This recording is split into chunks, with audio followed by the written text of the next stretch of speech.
defending the free market, and making the moral case for capitalism. The Justin Moore Show. Hey everybody, welcome to the Justin Moore Show, where we make sense of what's going on in this crazy, insane, out of control world. Now, ladies and gentlemen, here we have the Winter Olympics going on in Pyeongchang, South Korea. I haven't really been watching them. I kind of see, a few clips here and there, and I see the United States, we're behind in the medal count. We're not that good at this sort of stuff. We're better at the Summer Olympics. We're in 5th place in terms of the medal count with, Norway as number 1. But anyway, I found something in regards to the Olympics that it was the funniest thing. I'm sure you guys have heard about it. But anyway, it's this skier who's originally from the United States, and she found a loophole in the system to get into the Olympics, and she's not really that good. She's like an average skier, and she was competing in the ladies' half pipe. The half pipe, they go back and forth, you do tricks, that sort of thing. Well, she didn't really do any tricks. There's a whole video on this, about a 2-minute long video.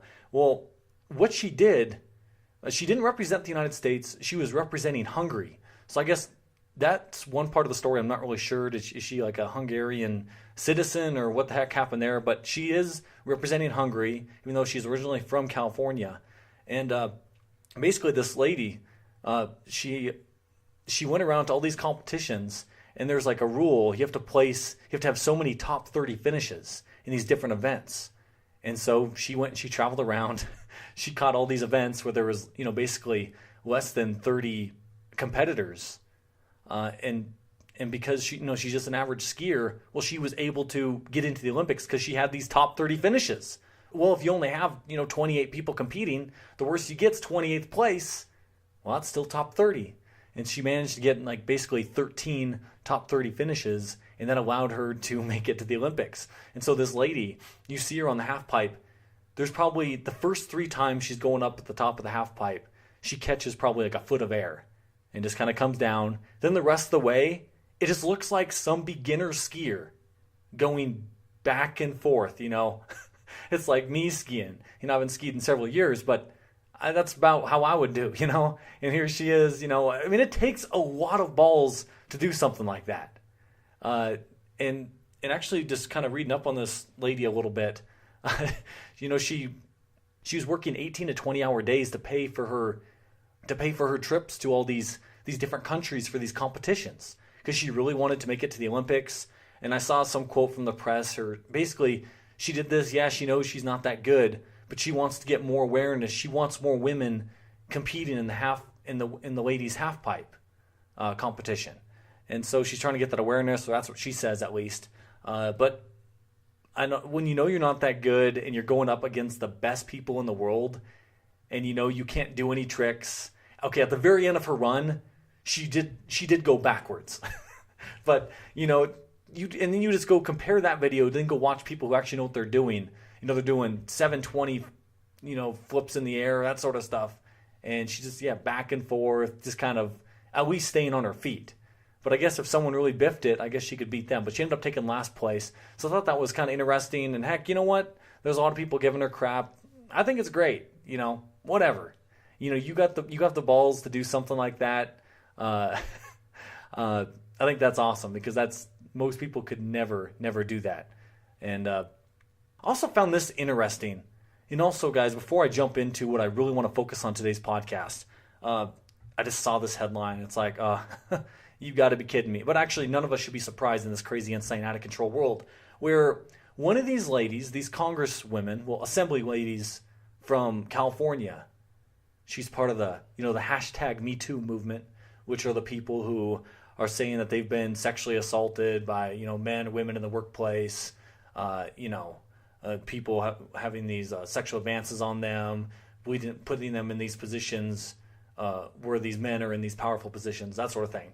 Well, one of the ladies that's part of the Me Too movement finds out that she's been a part of it.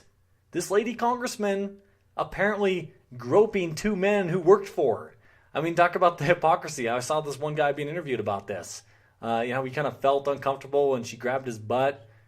And one of the ladies that's part of this hashtag Me Too movement. Here you go. Everybody's in on this stuff. All these people, I mean, that's a thing with politicians in general. They are the biggest hypocrites. All the things that Democrats like to tell, what Republicans are doing, and oh my gosh, what they're doing to the debt is insane. When the Democrats didn't mind spending under Obama, now it's completely flipped with Republicans. They don't mind deficits anymore, but under Obama they did. The Tea Party that was against government spending in 2010, where the hell is the Tea Party today talking about government spending? But it's under Republican President Donald Trump, so it's okay. Oh, well, I guess if it's to spend more money to increase the defense of our nation, then that's fine. So they justify it in that way. But all the things we're doing with our military today, that's not defensive. We're going on offense. Being in all these countries all around the world, that is offense. What the hell are we doing? Anything that is anything but defense. And when a country is already broke and you're spending more money than we have, that's making our defense a lot weaker. So you're making us more vulnerable when there is a next economic crisis, a worldwide economic crisis. How can we defend ourselves? Some things are going to be forced to cut. And with all this craziness, all this hypocrisy with politicians, and now we see with this school shooting that happened on Valentine's Day, so last week, this sick guy, 19-year-old, go in there with his AR-15, and he kills 14 students and 3 staff members. So a total of 17 people were slaughtered. So this was the worst school shooting ever. So of course the expected response to this sort of thing, the politicians, they always have the answers, don't they? Oh yeah, here we're talking about people, these politicians wanting more gun control. That's the reason. And I have several articles here. I'm not going to read from all of them, or I might just read a few little sentences here and there. In Florida, they were trying to pass a bill to ban assault weapons completely, and to ban these large capacity clips. Well, that measure failed. It failed 36-71. And so I see this picture for this article. This is from Sun Centennial. And it shows these students from that high school where the shooting took place last week. The one girl she has her hand over her mouth, basically bawling her eyes out, like, oh my God, they didn't ban assault weapons. That must mean these Republicans support kids getting slaughtered in schools.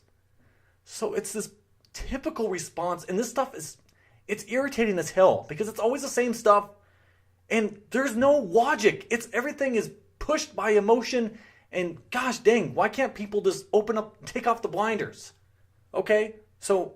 Response, banning assault weapons, banning the AR-15. Will that make us safer? For people listening to this show, you guys are like, well, hell no, it's not. The answer is not more gun control. All we've had is more gun control. And especially in the bigger cities. And the bigger cities with the most gun control still have the most homicides. So it sounds like it's good. Oh yeah, if we just ban guns, we can limit that. Okay, yeah, if we want to limit the amount of car crashes, let's ban cars. That's not practical. The problem is, in my very first episode I did talking about gun control, the title of the episode is along the lines of gun-free zones are kill zones. This was back in 2014, and my response to what happened at Sandy Hook, I was talking about, hey look, where these mass shootings take place are at gun-free zones. So the only person who's carrying a weapon in these gun-free zones is a person who is breaking the law. So if you want to be a freaking genius and think, well, let's see, how can we limit these mass shootings in schools? Oh yeah, let's just pass more rules and more regulations, more laws that the shooters don't follow. What's so hard to understand about this? I don't think it's very hard. So here they are. I mean, thank goodness in Florida they had their eyes partially open to realize that maybe this isn't going to solve the problem. But there's certainly more pressure. And just with that Sandy Hook incident, you know what happened after that? Do you guys remember? Any of you trying to buy guns? Any of you trying to buy .22 ammo? The stuff vanished. You couldn't get a hold of 22 ammo for years. It's finally coming back on the shelves again. I'm serious. You wanted to buy a little tiny brick of 50 rounds. You couldn't get it. Or they would limit you. Okay, no, you can only get 50 or 100 rounds of ammunition. And before the shooting, I actually had bought an AR, and I bought this big old brick of 22 ammo, which was really cheap. I bought like 10,000 rounds. And then right after that happened, it was like perfect timing. You never saw the stuff again. And so the response in all these incidents, and that's when people go out and purchase things in general, is when the crisis has already occurred and people are responding to it. So like, if you were to quickly tie this in with the economic crisis, most people aren't going to start preparing themselves when the crisis is already here. When shelves are already, food's already basically gone. People are like, oh, I got to go stock up on food. And then all the same people who are making fun of people, oh yeah, preppers, people, storing up on food or whatever. Just in general, even if you don't think a crisis is coming, just to have some food storage makes sense. Have some water makes sense. It's the smart thing to do. Natural disasters, or you get a lot of snow. Here in Montana, we've had a hell of a winter, a lot of snow. Yesterday, de-icing a plane with the wind chills 35 below. It's been rough. So then in Florida, you had the House trying to take care of that, but they're not going to get anything done. Their legislature only meets for 60 days, and their term is done. Their session ends on March 9th. And, it's basically gone to committee, but it's not going to get out of committee in time by March 9th. So nothing's going to happen in Florida. And so now we have these politicians in Washington, D.C., where that seems to be what everyone wants things to be solved these days, is Washington, D.C. So here we have, Dianne Feinstein, senator from California. Basically what she's trying to do, she wants to introduce a bill that's going to require that all purchases for rifles have to be from gun dealers. And then and basically in her bill, she also wants to restrict the age at which you can buy an assault rifle or any rifle. You must be 21 years or older.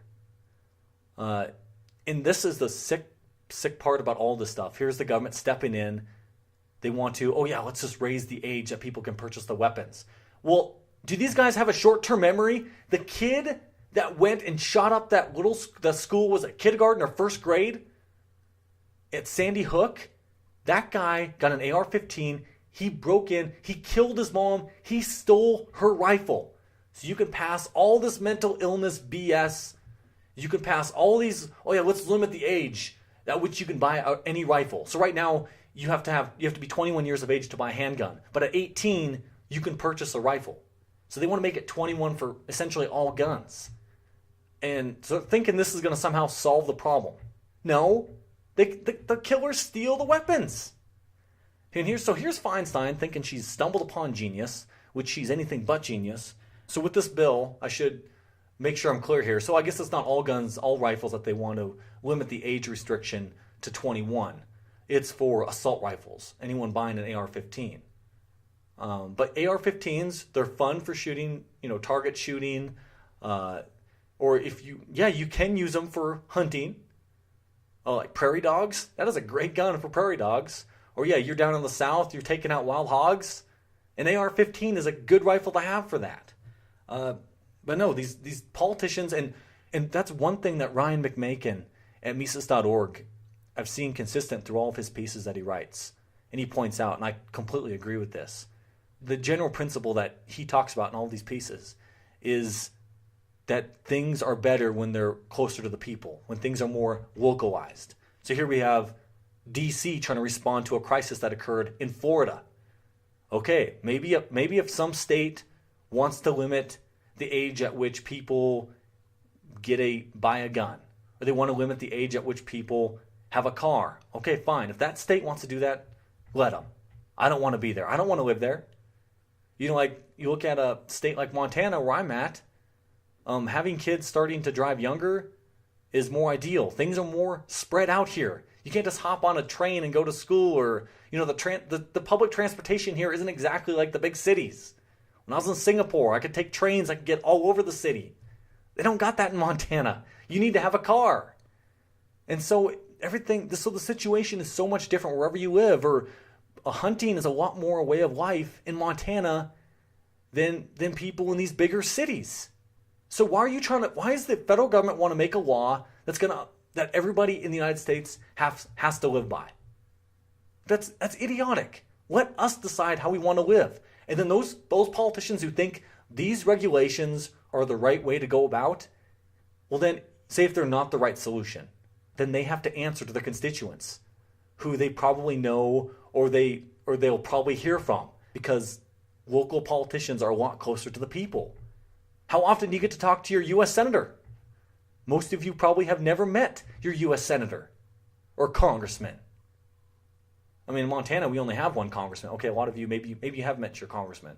You know what, California has around 54 of them, U.S. congressmen, because they're based on population. Yeah, Montana, we just have one and we have 2 senators. So we have more senators than congressmen. How about that? So that is what's so irritating about all this. It's the response is always more government and limiting our freedoms and one size fits all, which one size doesn't fit all. Now, what is the response? What is the answer to these school shootings? So I know people, libertarians, they always want to talk about what's wrong, run for the hills, but they never provide solutions. Well, I have solutions. In my very first episode where I talked about gun control, I laid out solutions. Number 1, I talked about, and it's funny, I'm starting to hear this in the press now, and I'm even starting to hear this in conservative talk radio, these ideas I brought up in 2014. I said, and I've never mentioned the names of the shooters on this podcast. I don't want to give them publicity, because part of it is these guys want to be famous. They want to go down as legends in their little crazy community of creeps. Okay, so I hear some news agencies, some big guys on talk radio, they're not mentioning the shooters' names. Okay, well, I'm glad you guys have caught up. Number 2, and I said this at the time, arm the teachers. Now, I should correct this really quickly here. Don't force teachers to be armed, but if things are decided at the school level instead of by the state, maybe a school district will be like, you know what? Yeah, I think the correct response to this, our school is not going to be a gun-free zone. If there are teachers out there who have, the concealed carry permits, by all means, they are free to bring them, and we encourage that. And heck, you could even say if you're superintendent, you want your teachers carrying guns around, concealed, maybe you could have some sort of bonus for them. You get a $500 bonus per year for teachers that carry. So maybe there'd be a lot of them carrying, or just at least having an option where they are free to carry a weapon. By having other people at the school grounds with a gun, you can limit these guys who engage in these shootings. So now these bad guys, these guys who don't follow the laws, they're not the only ones with a gun on campus. Now they're going up against teachers, and they have no idea who else is carrying. So that deters a lot of these criminals. Like with that guy who shot up that theater in Colorado, Aurora, Colorado. Of the 7 theaters he looked at, he didn't go to the theater that was closest to his house. He also didn't go to the biggest theater. He went to the theater that was a gun-free zone because he doesn't want to be matched by someone else with a gun. That's when these guys stop. Okay, to a lot of these guys that have that are engaged in these mass shootings, when is the time that they go, they give themselves up, or they shoot themselves? It's when police arrive at the scene. Other people with guns. So the answer is, and I think that would help deter a lot of this, don't have schools be gun-free zones. Gun-free zones are kill zones. That's the simplest way to protect our kids. I hear these guys calling in talk radio, oh yeah, we should have all these armed security guys at every school. Okay, I don't want to pay for it. Maybe if we actually had private schools, you want to have a private school, and they could say, hey, our private school, yes, it costs a little bit more than the other schools out there, but we have the best security out there. You could say we have 5 armed security guards on our premises at all times, and it could be a way of demonstrating how safe you are compared to the other schools. So it's a way of marketing yourself, a way of competing with other schools. It's a selling point. But of course, we don't have very many private schools. It's all of this government-funded schools. So what do these conservatives want to do? Let's have more funding going to these public schools. Having armed security guards all over. How many schools are there in the U.S.? I don't know, but it's a lot. There is a lot. And that's why I think, the simplest way would just be to allow teachers to be armed. But it should be up to the school. Other schools don't want to have that. They want to keep their school a gun-free zone. Fine. But I know if I had kids, I'm not taking them to the school where it's a gun-free zone, because I know those are not safe places to be. I know this stuff to me is so simple, and for all of you and for all of you guys listening out there, you guys are like, yeah, this is simple. Like, why do people not understand what the correct solution is for this? Well, a lot of it's politics too. These Democrats, they don't like people having guns, or people who have never grown up ever shooting a gun. I mean, I can understand that. There's a sort of fear with a gun. Like, you see it like, oh, it's scary, you can kill people with it. You just see it as this deadly weapon, which it is. But if it's used in the right hands, it can be a way to protect people. And that's the answer for just crime in general. Having good guys armed with guns and not just the bad guys. The bad guys are going to get the guns regardless of what happens. So how can we get good guys the guns? The best way to get good guys the guns is to eliminate gun-free zones. And that can be up to the local population. Right? For me, that is what this all boils down to. And then, for instance, who agrees with me here? I found this article here. So a guy that's a Colorado state rep. He was a survivor at Columbine. He was a sophomore in high school when that shooting occurred in 1999. Well, ever since he was elected in 2014, he's pushed through a bill every year so far that he wants to get rid of these gun-free zones. So he's agreeing with me that he sees this as the problem. So I have to salute this guy. So he's the House Majority Leader, Patrick Neville. And so my hat is off to him. Here's a guy that knows what the right solution is.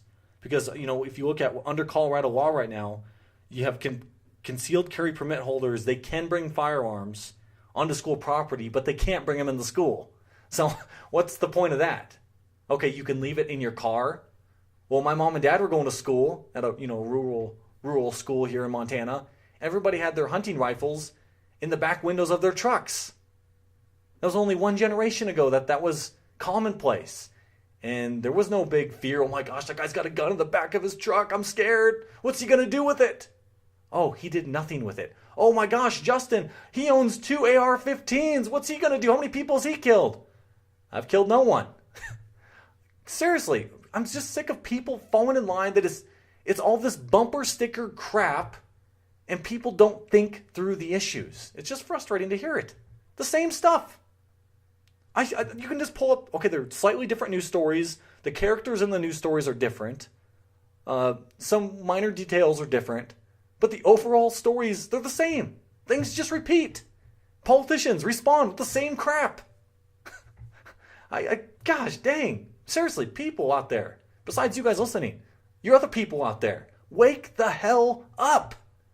And actually, a lot of these liberals like to point to Australia, for they had back in 1996, where they had their big gun control measure, where they had a bunch of people turn in. It's around 700,000 guns, even if they were still legal guns, because in Australia they thought, well, if we want to have less crimes by guns, then we need to have less guns out there.